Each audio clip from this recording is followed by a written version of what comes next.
Welcome to the second season of Operational Harmony, balancing business and mental well-being, where we achieve goals without sacrificing peace. Our host, Nikki, is the owner and founder of Nikki's Office, where she specializes in social media management, business audits, and business coaching. Her journey through mental health and entrepreneurship not only brings awareness, but also equips her with valuable coping skills. This unique experience offers a fresh perspective on approaching challenges and innovating in different ways. Let's introduce our guest.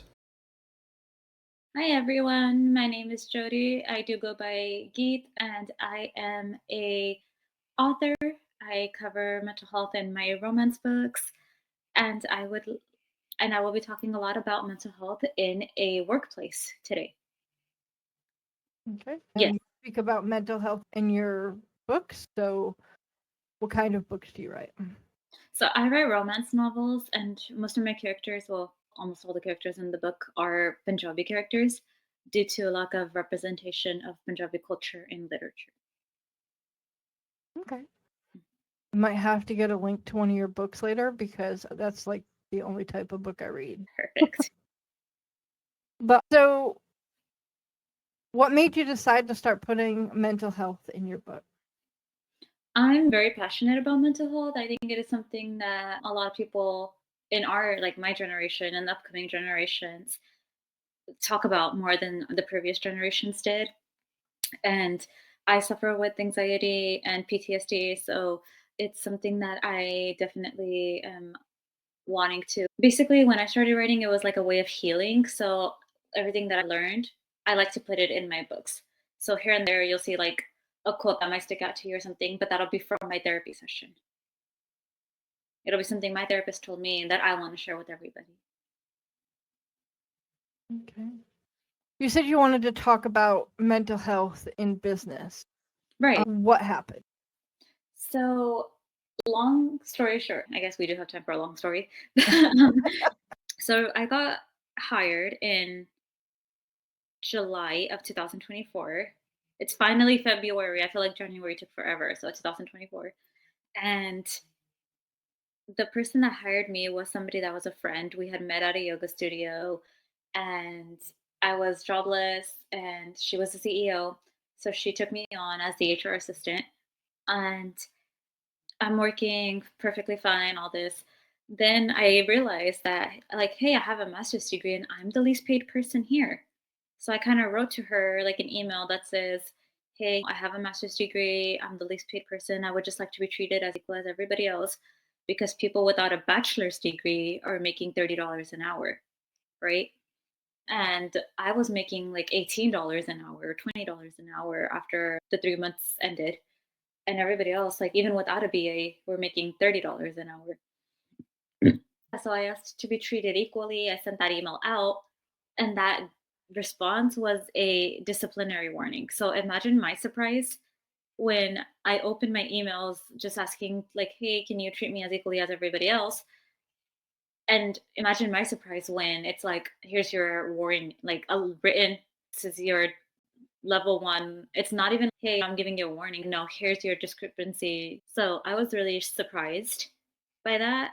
And I kid you not, in the email she wrote, you didn't want to break a nail. And I'm like, girl, you don't pay me enough to get my nails done, first of all. But I didn't say that to her, right? I didn't actually say it, but it was wild. And then recently they wrote me up again because there was like typos and stuff, and I fixed those typos.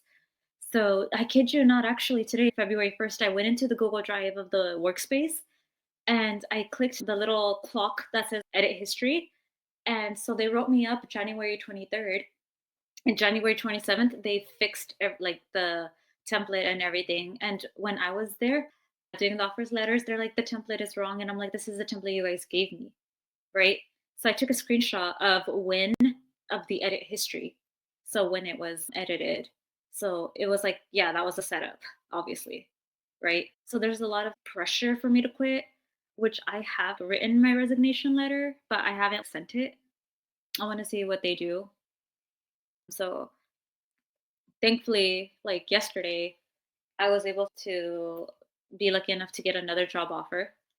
and it's part-time, so I'm thinking I can do both jobs, but at the end of the day, let's just see what they do.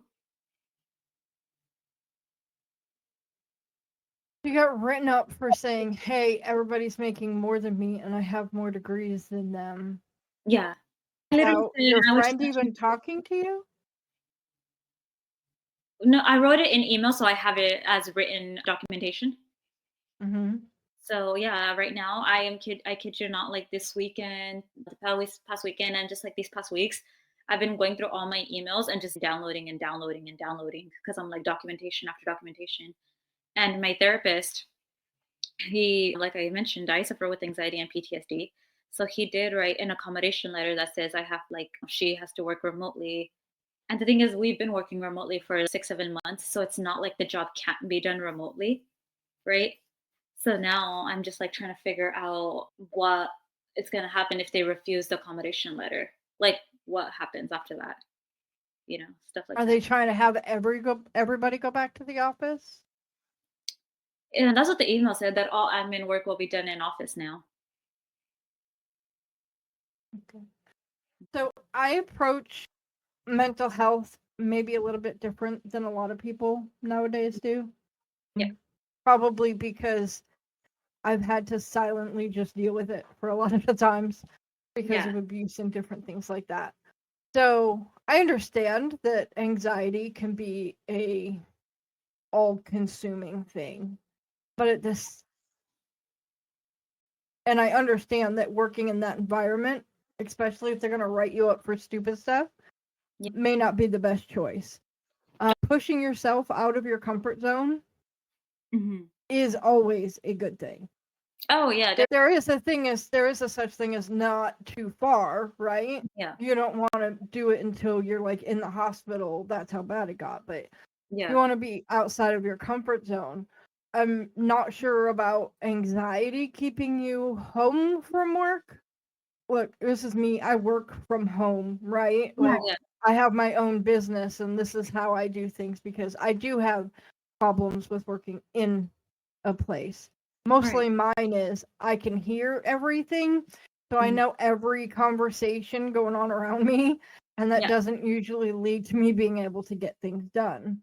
How does your anxiety work for you against you? So it falls in with the PTSD, which like I don't want to get into too much detail about. But my therapist is the one that said like, hey, she has to be remote, like with the PTSD symptoms and with the anxiety symptoms and depression, like she has to be in a familiar kind of environment, and then we're gonna reassess her, and then she can do this and that. So Okay. with that being said, like I have that letter, and I've had that letter since the fifth. Like the letter says January 15th on it, and I was like, oh my god, like I need to give this letter, but I don't know what backlash I'm gonna get at the end, right? So I'm just thinking, I'm like, okay, I'm gonna give this letter on Monday, and that is the plan, to give this letter on Monday, right? When I meet with because I have a new manager, it's just like HR is only two people, it's me and whoever the manager is, and I'm gonna give it to them, see what they do from there, and then just go on a mental health leave if I have to go on a mental health leave. Because our company doesn't have PTO, they don't give us dental, they don't give us vision, they don't give us paid holidays. PTO is basically personal time off, not paid time off. So if this was happening in a company that wasn't kind of ran by a friend, how would you handle it different? I don't think I would handle anything differently because I'm not friends with her anymore, right? Since that first write up, I haven't really been friends with her since then. But here's the other thing, everyone in the admin department is friends with her. She wants to keep those people around. Just yesterday, January 31st, 2025, I had a meeting with a parent, and the parent said, I complained about the BCBA because we work in the ABA field. So she said, I complained about the behavior analyst. And what the CEO did was that instead of addressing the parent and concern, she kicked her and the BCBA, CEO and BCBA worked together to kick the parent out so then they don't get services for their autistic child. It's Sounds kind of like somebody needs to report something in that place because it doesn't seem like it's on the up and up. Oh, no, for sure. I'm waiting until like I'm set to leave because that's why I'm documenting everything. But as soon as I leave, I'm gonna block their numbers, I'm gonna block their emails, and I'm gonna be like, bye. Okay. Are you going to report them anywhere so that? I don't know if I want to admit that on a podcast, but yeah, Okay. eventually. Well, this isn't coming out. This isn't coming out until the summer, so like, there's plenty of time between now and then. Oh no, But in the summer I should definitely be out of here for sure. In the summer, yeah, no, yeah. In that case, yeah, they'll be reported by then. that's what like this is not coming out in 2 weeks. Okay, yeah, This 'cause like is January this 1st is coming so out later. yeah. When we're done before we're done here, I'll make sure I get you the date of when it's going to go up, but it's not until like June. Oh, okay. I think end of May, June, something like that. Oh yeah, you're definitely. In that case, yes, I do plan to call like Better Business Bureau and like the people that are funding them and stuff too, and be like, hey, I'm getting a lot of parents complaining about racism. I'm getting parents complaining about this and that. However, like I did promise the parents confidentiality. So I'm not gonna be Mhm. like, here's all the paperwork and here's everything that they said, like all that. Mm. But I can, if I need to write Start like the process so they can look. write a little report that says this is how many people I've talked to. This percentage of people have said that they have faced discrimination at this company. Especially with people getting kicked off services they need. That's not. Yeah, and the mom has complained to her insurance because they're through like Catalyte, which is Kaiser, right? And they even set it up so then the analyst that they complained about was getting the emails from the insurance. It was going straight to her, and then she was like, why did you email them like this and that? It's like, oh my god. So they set up things to play in their favor. Yeah. So it was like an hour-long conversation yesterday, over an hour. So thankfully I have the workspace meets workspace, and now Google Meets introduced Gemini into the Meet. And I'm so thankful for that because I click it and it'll take all the notes. So yesterday when I met with the parent, Gemini was literally transcribing everything that was being said. So at the end, I can be like, I can blur out the person's name and be like, here you go, like here's everything. Because I did say, I'm not gonna say who you are at the end. Mm-hmm. So yeah. So the new company that you're potentially going to go to, how are you hoping that works out? I'm pretty sure it's gonna be better because it's different. It's in person. And here's the other thing, like backtracking a little, because she also cut my hours. Literally the day that I said I want to be treated equally, she cut my hours from full time to part time. So what I did December 5th of 24 was file for unemployment, because when you cut hours, you can file unemployment. And then unemployment will call you to do like that interview and stuff and like verification process and everything. So they called me January 17th, and if I'm correct, I think. So yeah, they called me on January 17th, and I was like, hello, and just like doing everything. The guy says, you refuse to go in person. That's what she put in December. I told him, I said, I have the email that says we are to return to work in February. We got that email in January. How can I refuse to go in person in December when I got that email in January? So she lied on the paperwork too. Sounds like a wild working place, and hopefully you get out of that and get into a better place quickly. Oh yeah, definitely. A lot of people, like when I'm documenting and when I'm telling them, they're like, are you gonna sue them? And I'm like, sue them for what? Like harassment? I was like, Well, it's called a toxic work environment. You can sue them for that. You just got to get an employment lawyer. I would look into that from everything you're saying anyway. yeah, especially like not even just me, but I shouldn't have this many parents needing HR. And conversations lasting over an hour, it's just like, bro, what is happening? And here's what's crazy is one company actually is taking away funding. They're still funding, but they're not funding as much as they used to. And I didn't believe in psychics and stuff, but one psychic did tell me, like, you need to stop looking, like, start looking for another job because this company is about to lose a lot of money. And that's exactly what started happening. And I was like, oh my Kind of gosh. don't need to be a psychic to say that, though. Yeah. It's kind of the writing is on the wall, believe it or don't. But I don't No, think that yeah. a The thing psychic is is that exactly necessary. she told me like last year in 2024 is when the psychic told me. And then everything, like the funding and everything, started happening like later. And I was like, okay, weird, but accurate. Okay. So, how have you grown with your mental health over the last, I don't know, 6 months? I think with my mental health, I've kind of learned to not trust people so easily. I think that helps me setting my boundaries because I used to be such a people pleaser and stuff like that. So setting my boundaries definitely helped. Being open about my mental health, communicating what needs to be communicated. And even now with the new HR manager, I feel like I'm able to communicate more because he has shown more empathy, right? But I still don't trust him because, like, my first write up was from the CEO. The second write up about having like two typos that I like fixed, right, was from like Mhm. the previous HR manager. Now this HR manager, Parker, is my previous HR manager, Morgan's brother. So I can't be like, oh, the previous. Everybody in the admin department, like admin manager, admin assistant, HR manager, CEO, BCBA, they're all besties with each other. That sounds nuts. Yeah.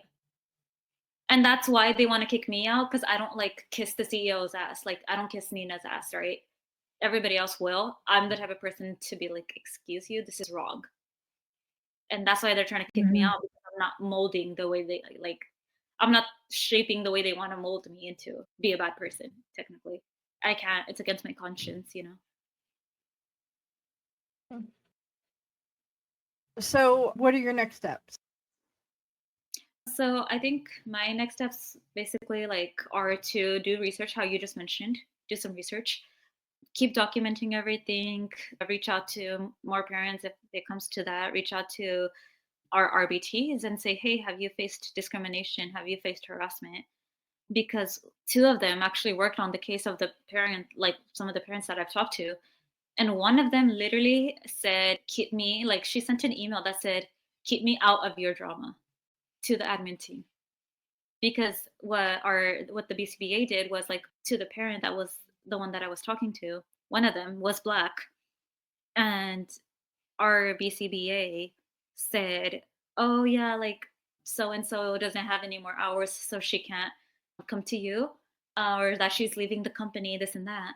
So then the parent goes. The parent obviously has like the phone number to confirm, "Hey, can I still come in? Are we still having session?" And so the parent was like, "Oh, I didn't know that you were leaving, like this and that." And this employee goes, "What the hell are you talking about? I'm not leaving." So then she emailed like Nina, she emailed like the admin department and was like, keep me out of your drama, basically. And I guess they got scared from that email that she was going to leave because she's like a good employee. So instead of saying, hey, keep your mouth shut, they promoted her. And not instead of her leaving and something, they just promoted her. Okay. Yeah. So, where are you based out of? I'm based in California. Oh, okay. Yeah, California especially has a bunch of employment laws that could catch these people up from what I understand. I am not a lawyer. I do not know how to be a lawyer. I do not want to be a lawyer. Right. I am just saying that it is something to look into. I've seen those videos of people from HR going, this is not how to respond to an employee. And you kind of have some of those responses happening. So I would look into it. Yeah. Again, that comes out of my own personal opinion and not anything else. Oh yeah, no, I'm definitely gonna look into it because I'm giving my accommodation letter on Monday. So I'm also gonna look into disability, not services, but disability accommodation advocates. That's the word. Yeah. Hey, what are my rights? I'm gonna send this letter and I want to know what my rights are about everything as well. And regardless, I'm still gonna tell them like, hey, I reached out to that. I know this is dated for the 15th, but I wanted to reach out to, and I will tell them too, I wanted to reach out to know my rights and stuff before I submitted this letter because if anything, if I faced any backlash, I wanted to know what my rights would be. Yeah. That might be waving a red flag in front of your employer if you say that, but it might need to be said at the same time. So it's kind of one of those. But just remember to document everything. Covering your butt is a number one at this point because you never know what they're going to say. Yeah. And you know what's crazy is a lot of people nowadays, and I think this is something that I like as like HR and stuff, like you get the resumes and stuff, but your next employer doesn't really know who's worked there and who hasn't worked there. People leave all the time, right? So for me, I don't plan to use, like I will write, like, because I've been at this company for so long, right? I will write that I like on my resume. But like I said, like my manager's changing and this and that. So instead of putting like your manager, you can always write like someone else too that's in the company too, right? It doesn't have to be your exact manager because like I said, I went from 3 different managers. That's, oh, this person's moving here, this person's doing this. So I'm like, okay, just I need someone that will answer the phone call at the end. Mm-hmm. Yeah, it doesn't have to be like a manager. It could be a friend that you are with at this company. It can be a friend from an old company. It could be it's like somebody that you are just acquaintances with. There is a rule of thumb. I think it's a rule in all of the US. I know especially it's probably a rule in California because, California is California and they put extra rules on everything. Again, not a lawyer of any kind or whatever. This is just personal knowledge that I've gotten from people. My knowledge. I don't know where I got it. I just have it, right? But I do know that if you're a new company calls the company you're either currently work for or you have worked for in the past, they are not allowed to say anything but that you work there. But they're not allowed to say anything bad. That usually ends up being that they were perfectly good in the position we ended up putting them in, which is you're obviously leaving. So that might be kind of a response, but they literally are not allowed to say anything bad. They just have ways around it, but they can't go into details, is what I mean. Yeah, you're the second person to tell me that. I did not know that, but you're the second person to tell me that. Yeah, I got fired from Walmart way back in the day, and when I went to get hired at the next place, they were like, I had a friend remind me, Walmart can't say why you were fired. Although I got fired because I wouldn't let somebody copy a professional print. That thing that's illegal for you to actually do. I wasn't willing to get a fine. And when they left, I was like, why do they got to come out of the woodwork when I'm here? And they ended up hearing me because people are stupid and they got mad. Where are you based in? When I got fired, that was Maryland. I am now in Arkansas. Okay. I have been to or lived in every state in the U.S. except for Alaska and Hawaii. Oh, wow. That's amazing. It's tiring. It's a lot of moving. Just like having been to all 50 states it's amazing, yeah. Well, I mean, all 48 states for now, yeah. Do you have anything else you'd like to say before we switch topics? I don't think so.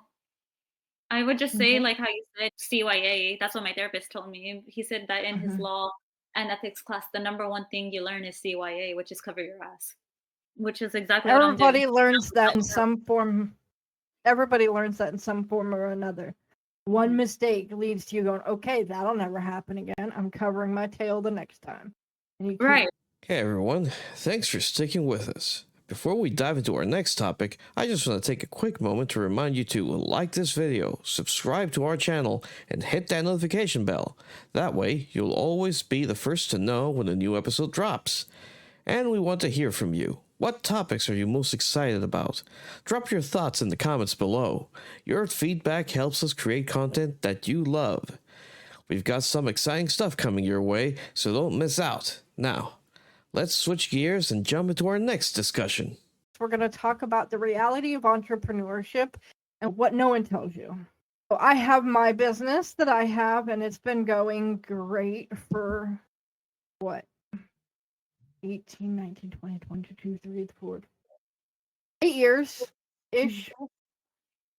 And it's kind of changed and morphed, and I have had the same amount of stuff, but I've gained new information and it's morphed into different shapes of animals or whatever, right?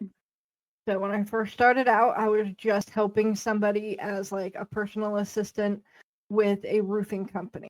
They were working for somebody else and I just kind of helped. Then him and his sons went out on their own business and I was working for both of them. And so I changed from just being a personal assistant to being like an office manager where I took care of the day-to-day for both companies. The one guy decided to semi-retire from roofing, and so that company dropped off, and I was just working for the sons. And then they decided that the family was all they wanted to have working for them in the trusted position. So I was let go, but at the same time, I started picking up people, helping them with social media and different things.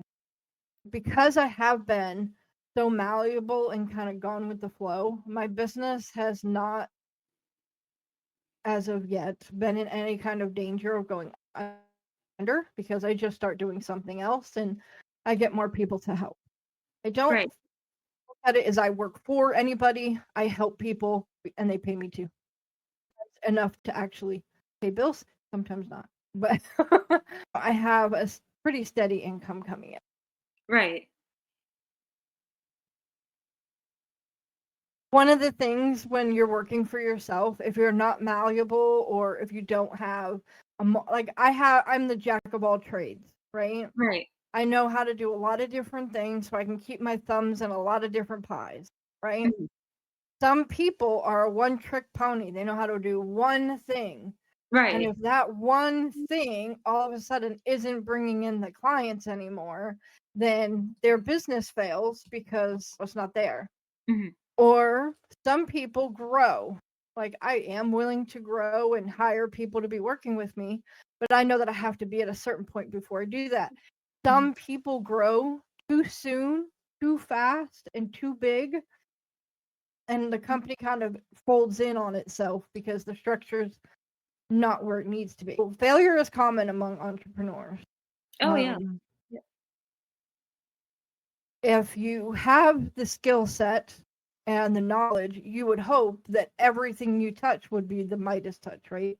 You're always going to get gold if you touch something. Right. That's not necessarily true. And you could be the smartest person on the planet and have the best idea.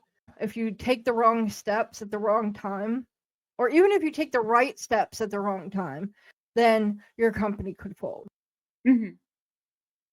And then, of course, you've got the stock market and what it's doing. And if your company's on the stock market, that could end up making you fold as well. Right. Another thing is the financial instability. I had a client of mine decide towards the end of last year that she had some stuff going on and she only talked to me once a week. So she was just going to cancel my services until she was ready to pick them back up. The only problem with that is you're not paying for the 1 hour conversation I have with you a week. You're paying for the newsletter I'm putting out, the reports I'm pulling in order to be able to make sure all of your people are getting that newsletter. There's steps to it that maybe you don't see, but I still have to do them. Mm-hmm. And I may be able to do a newsletter and get it out in an hour where you, if you were trying to do it, wouldn't have the same success. Does that make sense? Right. Yes. So you're paying for my experience. And okay, so let's just say that I'm an expert builder, right? Mm-hmm. I'm an expert. I know exactly how to build a house. I really, really don't. But let's just say I did, okay? And it takes me, on average, a month to build a house. Where it takes somebody else upwards of 6 months to make a house. Mm-hmm. You're still paying the same amount for your house when Right. I do it than if somebody else did it and took 6 months, but you're getting it sooner, right? Mm-hmm. That doesn't mean what I did was bad or shoddy or I used the wrong materials. It just means that I have gotten my systems in place to be able to give you the turnaround, in this case, a house, in a month instead of 6 months. Mm-hmm. So you may pay more actually for the person who can do it in a month because of their experience and the knowledge and things like that. Mm-hmm. That is supposed to make people understand that if me myself I go out and I put a newsletter together for you, you're not just paying for the fact that I sent out the newsletter. You're paying for the fact that I updated your contact list to make sure that everybody new is getting the newsletter. I created that newsletter with words and stuff that were either my own or from apps that I'm using. But you're not just paying for the 5 minutes it takes me to actually do it, but the knowledge and the comfortableness, I Mm-hmm. guess, to where I know how to do that in that amount of time. Right. So there's that. Another drawback to being an entrepreneur is the work-life balance tends to go out the window.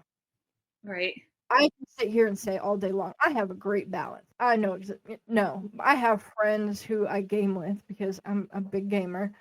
So I have friends that I game with who are like, you're never around anymore because some weeks I am a ghost that only shows up Saturday night Yeah. to do big group stuff instead of any other night to help anybody singularly. Right. Because some days you have 50 things to do and they have to be done and handed to your clients before 9 o'clock the next morning. Mm-hmm. So that they have it and they can make their choices as to whether that's what they want or not. Right. So you can have work-life balance, but at certain points, because I do have it, but at certain points you're so busy because it's just you Mm-hmm. that you end up with no work-life balance. Mm-hmm. And you're on the computer and you're like, okay, I'm tired, I'm going to bed. And you go to bed. Yeah. And then you get up and you're right back in the seat with your morning cup of coffee trying to figure out how you're going to make this work the next morning. Right. Right. Then mental health comes into it because you're doing it all yourself. It can get very overwhelming. It Mm-hmm. can be very lonely Yes. because especially if you work as an entrepreneur, if you're just by yourself, if you're in that beginning stage where you're only yourself and your clients are there, yeah, but there's nobody helping you with the load, that can get very lonely. Mm-hmm. And then you have family. Well, you're never around anymore. Right. Or you come out of your room and everybody's like, oh, look who decided to join us. Show up. Yep. You have to be in a place mentally where you can survive that. Yeah. Because it's not easy. It's not, I mean, it's not rocket science, but it's not easy because Oh, no. you have to figure out what you have to do. Right. Because I can say, I will I shut everything down except for my gaming and go game. Mm-hmm. When I'm at a point where I can't do anything else, that's what I do. And I have done it because it's something I enjoy doing. But if you, let's say you did it, Mm-hmm. are you going to be playing a game? Probably not. You'd probably be rewriting a book or doing something different, right? Because we Right. all have things Mm-hmm. that we do to relax. So there are a lot of pitfalls to being an entrepreneur. But Yes. at the end of the day, it is extremely worth it, especially for me to be one, because I get to do what I like doing, which is helping people. Mm-hmm. I get paid for it, which is super nice, right? Of course. And you get to And be at your own house and get paid for it. and I get to be at home while everybody else is either fighting to stay at home or has already had to go back to the office. Mhm. But I also have friends around me that make sure that I am okay. Like I have my gamer friends who will bug me to come play a game with them. My sister meets with me once a week so that I have that person to talk to. I Right. live with a friend and teases me all the time about being in a cave, Right. but she's always there for me too. So if you have the right support group and you're doing things, then being an entrepreneur could be the thing you need to get out of the corporate junk. Yeah.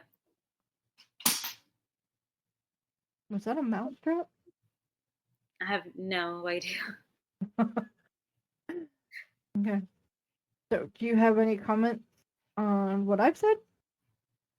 I definitely do agree that it's worth it because even as an author, now that I've put out so many books, I'm actually starting my editing business. And like I have one person that I'm working with, and going back to like my CEO, before, like I mentioned, we were friends.